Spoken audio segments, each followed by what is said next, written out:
광명지역언론협의회 회장 기호식입니다.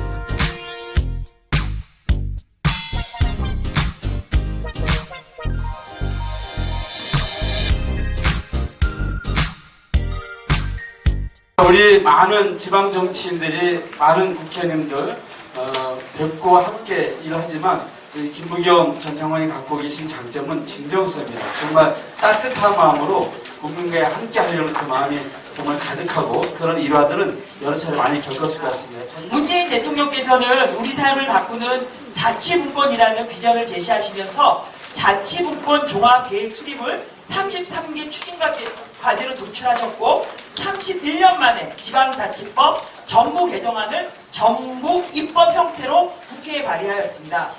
정말 의미 있는 시간이라고 생각합니다. 특히 여러분이 살고 있는 그곳에 대한 자치와 관련된 것을 어떻게 잘 발전시켜갈 것인가, 이것이 시민들에게 어떤 영향을 주고 시민들의 삶을 어떻게 보듬을 수 있고 어떻게 가지고 정답인가 하는 데는 고민 속에 여기 참여했다고 생각합니다. 과거에 우리가 압축적인 성장을 할 때는 중앙정부가 돈도 뭐도 정보도 사람도 전부 독점을 해서 거기다 내려보냈습니다. 예를 들면 이곳 광명만 해도 어느 날 공무원하시던 전재희 씨를 발탁을 해서 시장을 내려보내고 또 국회의원을 시키고 이제 이런 게 가능했죠. 근데 그런 시기에 압축적으로 하고 그 다음에 산업도 정부가 야 우리 뭘 한다. 그리고 이 산업에는 어느 기업이 좋다. 이렇게 해서 이른바 몰빵을 해주었죠.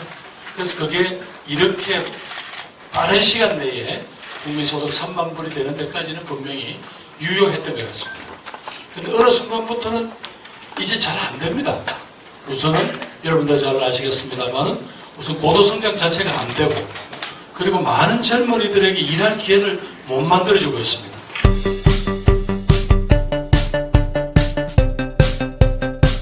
이 사진은, 왼쪽 사진은 포항 지진이 났을 때 대통령님하고 그 옆에 있는 전 경북지사님하고 그 주민들한테 상황 간담회하는 그런 사진인데 제가 사진을 왜 넣는가 하면 제가 자치분권도 그렇고 또 여러 가지 최근에 우리 사회 모습을 봤을 때 포항 지진 자체도 대단한 공포스러운 거였습니다. 여러분 앉아있는데 옆에 벽에 거미가 있다든가 옆에 이렇게 지나가는 가로보 같은데 이렇게 벽돌이 떨어져 있다 그러면 여러분 겁이 나서 못 앉아 계시잖아요.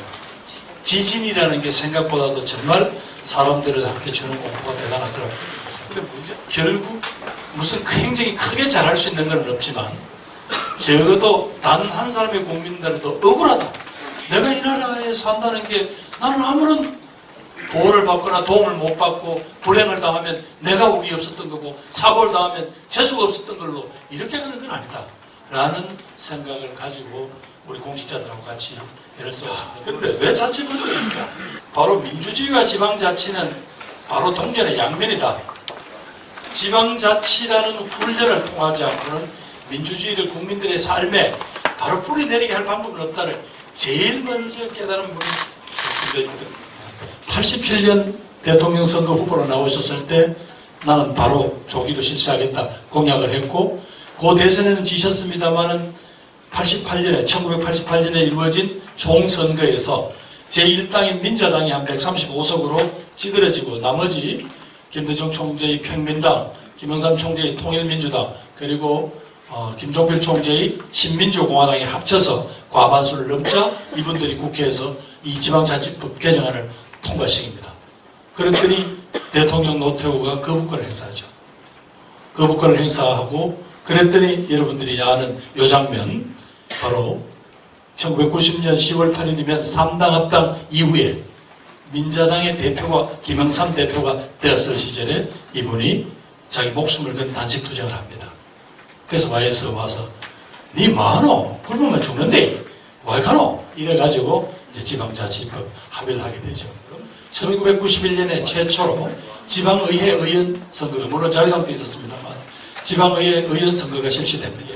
95년에 여러분 손으로 단체장을 뽑게 되었습니다. 우리들 모두의 삶의 기회를 같이 보장하는 게 중요하다. 그러려면 대한민국 국토가 균형 발전, 지방이 골고루 발전해야 된다는 것을 가장 먼저 깨닫고 자기의 정치적 신념으로 삼았던 사람이 우리 노무현 대통령입니다. 이렇게 수도권 집중을 그냥 방치하고 또 경제, 정치, 문화 모든 기회가 서울에만 집중된 이 구도로는 대한민국 골고루 발전할 수 없다. 이렇게 판단합니다. 프랑스에도 보니까 파리라든가 보르도니 이렇게 마르세유니 하는 이런 큰 도시 주변에는 사람이 와글와글 모여 사는데 요 가운데 있는 요런 요 대각선 지역에는 사람들이 안 사는 겁니다. 그러니까 1제곱킬로당 제곱킬로미터당 30명 이하가 거주하는데 이래 되면 어떤 문제가 생길 겁니까? 제일 처음에 무슨 먹고 살아야 되는데 빵집이 장사가 안 되니까 문을 닫겠죠. 학교, 주유소, 편의점? 그럼 어떻게 해요, 이 사람들? 그러니까 그 나이가 드신 분들이 주로 소득은 적은 분들이 뭘 하나 장을 보려면 수십 킬로씩 차를 타고 나가는데 이분들은 차 없으면 꼼짝을 못하는 겁니다. 전부 다 멀리 가야 되는데 그런 그분들한테 기름값을 올려 인마 도와주지는 못하는 망정 쪽박을 깨냐 이렇게 된 거예요. 결국은 지방이 소멸해가고 있습니다. 자, 이렇게 되니까 뭡니까? 뭐 먹고 살 게 없으니까 사람들이 거기 농사 짓는 거 겨우 해서 뭐 하는 거 그런 거 정도 외에는 없습니다. 그다음 우리가 원하는 나라는 어떤 나라? 우리는 그래서 바로 함께 살아가는 나라를 만들자는 거예요. 그래서 저는 바로 이 지방자치 시작해서 균형 발전, 그것이 지방 분권으로 간다면, 그리고 그 지방 분권을 기초로 해서 전국의 골고루 기회를 잡는다면 저희는 아까 말씀드린 대로 과거처럼 경쟁, 효율, 성장 이런 것들로 사람을 막 몰아가지 말고 우리들한테 최소한 더 안전하다. 나는 이 나라에 살고 있으면 나는 내 생명이 보장이 되고 내 주변에서 기본적인 것 갖춰져 안전하다. 그래서 나는 행복하게 느껴. 그러면 그걸 느끼고 누리는 것이 아니라 우리가 그러니까 함께 책임을 져야죠. 자치분권을 통해서 우리 스스로 만들어가는 그런 공존의 공부 우리 한번 만들어보자. 이것이 이 어려운 시대에 오히려 대한민국을 더 튼튼하게 하고 우리들 간에 이웃과 이웃 간에 사람이 살아가는 그런 당당한 에너지를 만드는 그런 길이다. 저는 그렇게 생각합니다. 고맙습니다.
광명 지역으로